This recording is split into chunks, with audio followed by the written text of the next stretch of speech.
असो साड़ी पिचकारी से रहब हो, तोहर पतरी कमरिया धरब हो। अरे बाबू भाई देखो सुन ला, असो साड़ी पिचकारी से रहब हो, तोहर पतरी कमरिया धरब हो।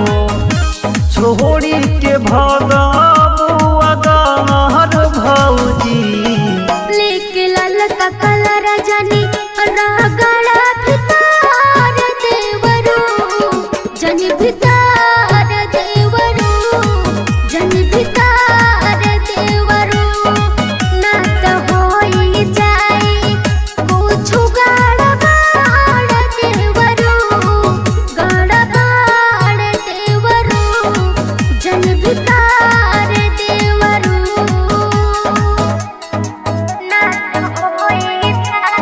देव रिकॉर्डिंग स्टूडियो ज्ञानपुर।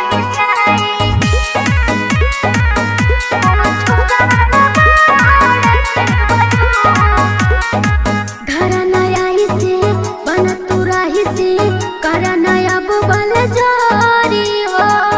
आज बचबू ना ये भौजी, डालब रंगवा घोरी हो। लगे जाड़ का बिहारी अब बस कराना, हमर साड़ी साया ना हिला सलास कराना। बतिया तुमाना ये हमार भौजी, लेके लाल का कलर जानी रागड़ा भितार देवरू जन भितार देवरू जन भितार देवरू ना तो होई जाए कुछ गड़बड़ देवरू गड़बड़ देवरू जन भितार देवरू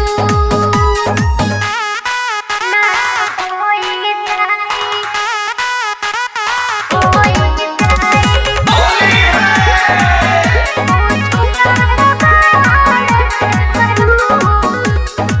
लाल कैला गल हमर हमें कैला बेहाल। अब चारू तरफ उड़ी खाली रंगवा गुलाल हो।